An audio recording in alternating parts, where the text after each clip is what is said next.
Are you guys still upset that I gave Marlo Hampton the benefit of the doubt and did not kiss the ring of the queen? The ring didn't mean a thing. Listen, y'all were under the comments last night talking about we must be watching two different shows. You must not be paying attention to the show. You're a Kandi hater. You hate Kandi. Ever since Jamie commented under one of your videos, you've been bashing Kandi. Y'all compared me to the likes of Carlos King and Tamar Braxton and Jason Lee and Marlo Hampton. And I'm like, first off, why is y'all really out here acting like I came on here and dragged her? Y'all are really acting like I dragged Kandi because I don't really see eye to eye with her as far as what's happening onto the show, and I did it in a very respectful manner. It's not like I came onto the internet and said Kandi wears fake Gucci. I didn't come on the internet saying Kandi can't sing and she sounds like a billy goat. I didn't come on here saying that Todd is jobless like her own mama said. I didn't say none of that. I didn't drag her kids. I didn't drag her business. I didn't drag any of that. I simply gave my opinion on the storylines that they are presenting to us. And y'all did not agree with it. And all of a sudden, I hate Kandi Burruss Tucker. And then the kicker is, I get this comment, Kandi is never going to come back on your channel. Well, sis, I was grateful that she came on to the platform. Shout out to Kandi for that. Shout out to her team. Loved it. Love her for doing that. However, I didn't ask her to do that. And I haven't asked her back since. So if she don't want to come on, or if her people don't want to come on because of the things that I say on my channel, then, oh well, it is what it is and it's going to be what it's going to be. Like I said, I didn't talk about her children. I didn't go on the internet and say that she was evil and that she was a mean girl and that she was mean-spirited. I didn't say them things that Jason Lee said. I didn't say them things that Tamar Braxton said. I didn't call her a billy goat. Like, y'all really out here acting like I really, like, dragged her to the white meat. I simply did not agree with what she had going on, and I simply related to what Marlo was saying a little bit more. That was all. I didn't say Kandi was wrong in the situation. I just simply pointed out my observations, and that's it. And you guys are really upset with me for that. I don't like that. But no, shout out to everybody who watched the video last night. I really do appreciate it. Shout out to everyone who commented. Like, I think it has 500 comments. Like, whoa. So thank you guys for that. I'm glad that you guys are engaged. I'm glad you guys are watching. I really do appreciate all of the comments, whether you agree with me or not. Thank you to everyone who kept it respectful. So it's been a quite, a very interesting situation. Listen, today I want to go ahead and talk about not only that, I want to talk about, of course, the Real Housewives of Atlanta, the ratings. Kim Zolciak, the ring did not mean a thing, child. Kim and Kroy, allegedly they're exposing each other. Kroy is a pothead and Kim Zolciak is gambling Kroy's pension away. And so we're going to go ahead and get into some things. Carlos King is on record. He's not the only one talking about Kandi. Carlos King is on record for saying that Monietta is a puppet. And y'all can only guess who is the puppet master, child. Okay? It's a whole hot mess, and we got to go ahead and talk about it. And then Tim Scott. I want to talk about Tim Scott for a second. I want to talk about E. Jean Carroll. Y'all know E. Jean Carroll? E. Jean Carroll, and we'll start off with this, get this out the way. E. Jean Carroll is the lady that filed a lawsuit against Donald Trump, sued him for rape. He was convicted for sexual abuse and convicted of defamation of character, right? Relying on her, calling her a liar and stuff like that.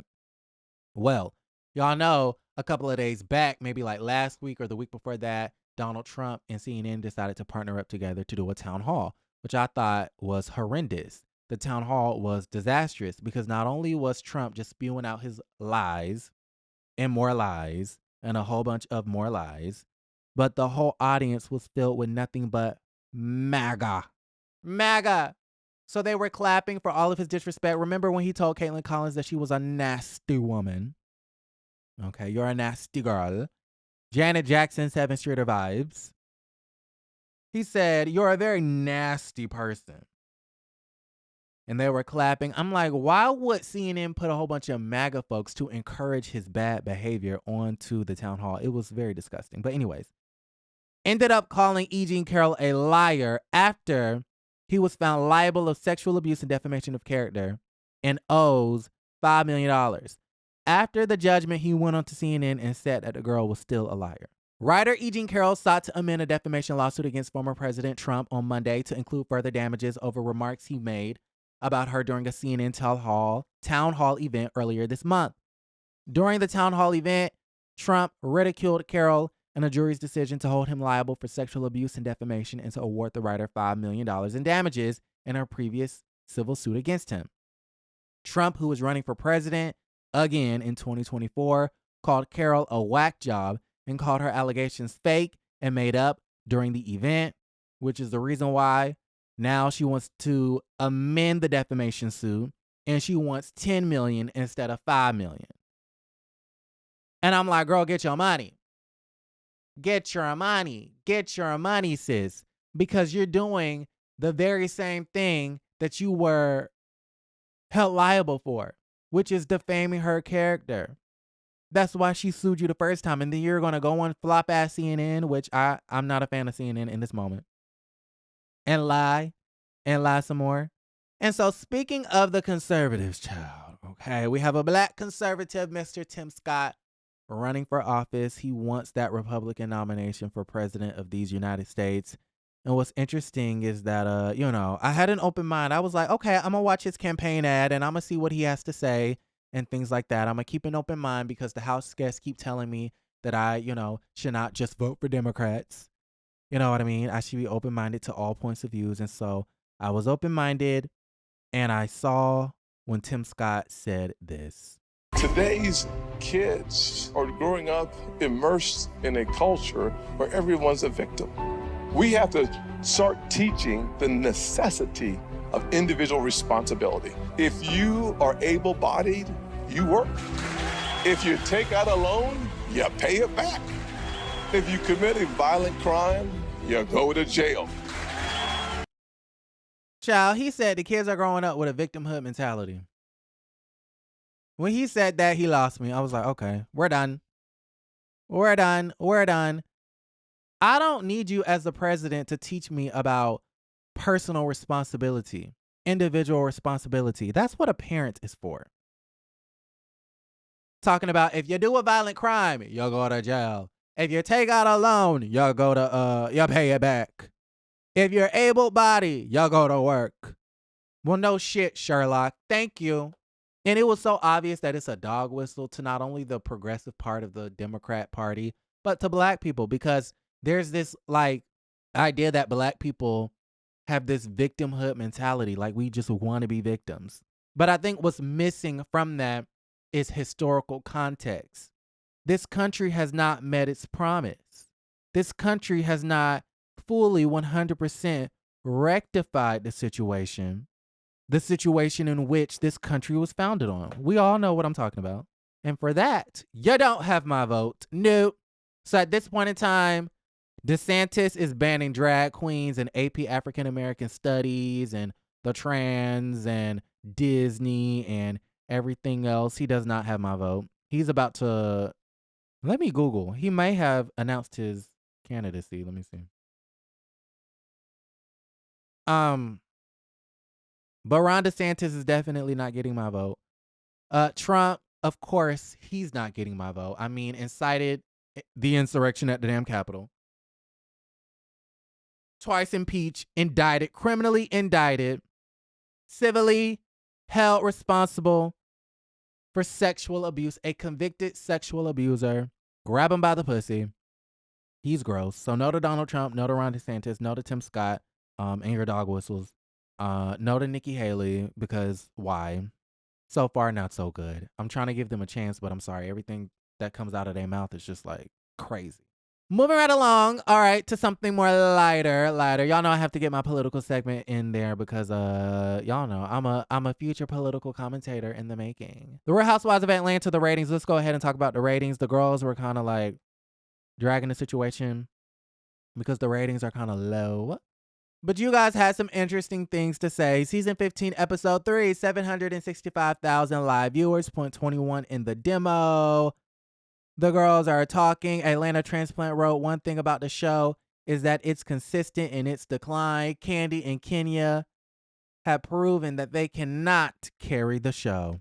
And this is not me saying this, so don't say that I'm a Kandi hater. This is Atlanta transplant. Okay.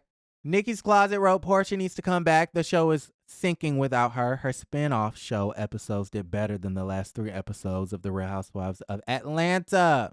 Lil Kim Stan wrote, I hate that everyone is judging the season off of 3 episodes. All episodes so far were good. Y'all got to get over the golden era of RHOA. Even then, them seasons wasn't swinging out the gate, let's be honest. Only thing missing from RHOA is the humor, so I would suggest Portia and Cynthia come back. Okay, I don't totally disagree with that. Someone wrote, is that the number? With the Nene gif. Team Kandi always said, see what happens when Stutterbox and Marcelo do the promo press. And then this is funny. Anti-Cohen said, Marlo got to throw them kids out again so that the ratings go up, child. Now, for me personally, I thought that the premiere episode was really good. I really did. I thought the premiere episode was excellent. I thought the second episode was a little bit lackluster. And then the third episode was kind of lackluster too, but there were certain scenes that I found to be really amusing that I really did like. For instance, when Kandi had the meeting with Don Juan and she was writing on the whiteboard about all of the things that she had to do. There was the Ebony Power 100. You had Portia's wedding. You had Kandi Code at Night podcast. You had the Amazon Lives. I like that because to me that was a real moment and it was really interesting. Like we got a glimpse of Kandi's real life in that moment. Stuff like that, little stuff like that I like. Along with the fact that Kenya Moore hair care chewed the hell up out of that damn graphic designer. Hold on. Where is that clip? What is the issue? It is going to distort your face when they try to crop it through correct. No, he should have resized it. It's still not the right size. Oh, come on. I just put it at the same size the agent sent. No. I needed you to size it in the exact dimensions that she sent you. And I need it in 3 minutes, please. I don't understand. Why didn't you do it the first time? And it's also low resolution. Listen, I liked it that scene because that was authentic. That was real. That was like, okay, I'm getting a glimpse of Kenya's real life. I feel like this would happen every other day in Kenya's life. I liked it that. So little stuff like that I like. Overall, I felt like the episode was kind of trash though, because when you have like the last scene, the last 2 scenes where they were at the city winery behind the stage, it felt like the producers were forcing 5 different conversations, 5 different beefs. We had Monietta versus Marlo Hampton. We had Marlo Hampton versus Kandi. We had Drew confronting Kandi on Belay Steak and Seafood. We had Courtney versus Kandi. Like, it was way too many conversations trying to be forced in a small period of time. I didn't like that. And the way they edited it, it was weird. Now, listen, myself and the girls on Twitter, we are not the only ones talking about last Sunday night's episode of The Real Housewives of Atlanta. Y'all know Mr. Carlos King had to review and recap the situation.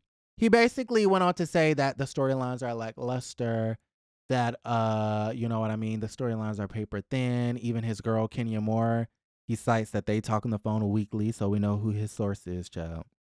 That even her storyline is lackluster. But he also went on to say that, Monietta is a puppet and that Kandi is the puppet master. And you should come on my podcast to talk about it. Monietta is Kandi's puppet. First off, he says Monietta instead of Monietta. Monietta is Kandi's puppet, he says. She's a lapdog. Are y'all shocked by this Speak on it, Carlos. revelation? Or did it take me to articulate it for y'all to say, that's what it is? It's giving puppet master. Now, listen, I can't say that I totally disagree with Carlos King. And I don't want to call Monietta a puppet or a lapdog. She's being a loyal friend. And I think, she's trying to step it up from last season. So she's playing up her role, right? But I do think that Kandi is a low-key puppet master. I do. It is what it is, and it's going to be what it's going to be. A lot of the girls on onto the Twitter are kind of complaining, and they're going in on Carlos, saying that he needs to focus on his shows. And what about Love and Marriage Huntsville?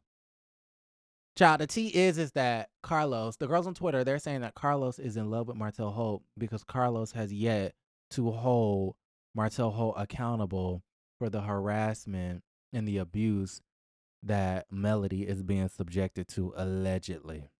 Okay?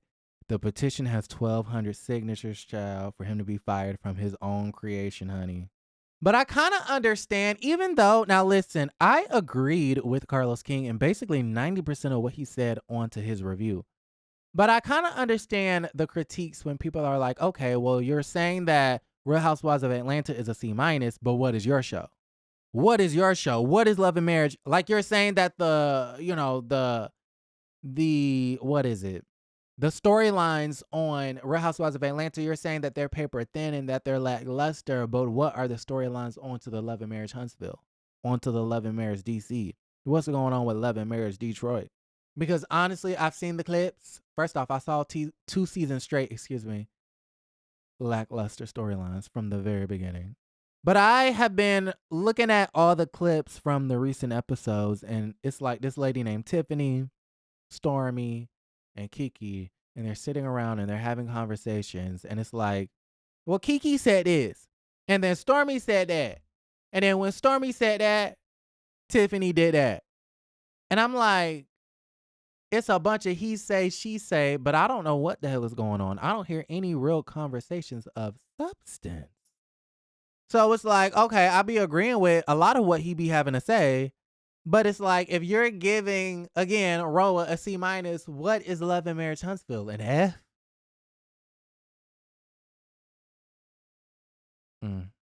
Anyways, moving right along, Kim Zolciak is still wearing her ring amid all of these reports that Kroy Biermann is a pothead and not a suitable parent, and that Kim Zolciak Biermann is a gambler. She likes to gamble away Kroy's pension, which is the reason why they're in financial ruin. She's still wearing the ring, though. She looks kind of scary in this photo or in this still. Her nails look amazing. Her outfit is cute. Her hair, the wig is wigging. Are y'all buying those wigs? Are y'all buying those wigs, though? Them nasty, old, tired-ass wigs. Anyways. Everything is cute, but the face is like the smoky eye. First off, it's too early in the day for that smoky of an eye. Didn't Kim Kardashian and Kris Jenner teach y'all that? Why are you wearing a smoky eye in the middle of the day, sis? It's giving mistress of the night. Right. No, listen. Kim is calling Kroy a pothead, and Kroy is saying that Kim is financially irresponsible, and I believe both of them, right? Let me go ahead and pull this up. Kroy Biermann requests Kim Zolciak Biermann undergo psychological evaluation amid divorce, claims excessive gambling led to the split. Okay, in court documents obtained by U.S. Weekly, Kroy requested that the Real Housewives of Atlanta alum be psychologically tested as their divorce rages on. Biermann further claimed that the reality star has presented very troubling behavior, which has accelerated in the months leading up to the petitioner's filing for divorce, and is unable to properly care for the children. Zolciak Biermann has allegedly been spending substantial time and marital funds on gambling and other games of chance, and this compulsion has financially devastated the parties, Biermann stated in the filing, further alleging that Kim's time is so consumed with online gambling that she cannot properly take care of their kids. He has also provided thousands of dollars worth of checks and withdrawals from their bank account as proof of Zolciak Biermann's alleged gambling. And listen, the athlete's filing comes just days after Zolciak Biermann filed her own motion requesting that her estranged husband undergo a drug test, claiming that she is worried about her children's safety in his care. The Don't Be Tardy singer claims to have seen Biermann smoking marijuana, and she has serious concerns for the safety and well-being of their minor children. Do I think Kroy is a pothead? Yep, I do. Do I think Kim Zolciak is financially irresponsible? Yeah, I do. Do I feel like Kroy was okay with the gambling for the majority of the marriage? Yes, I do. Do I feel like Kroy or Kim was okay with Croy being a pothead for the majority of their marriage? Yes, I do. They're only using each other's vices against each other to make the other look bad in the divorce. That's it. That's all. Y'all let me know if y'all care. Because I don't. Like the video, subscribe to the channel, and don't forget to create a great day.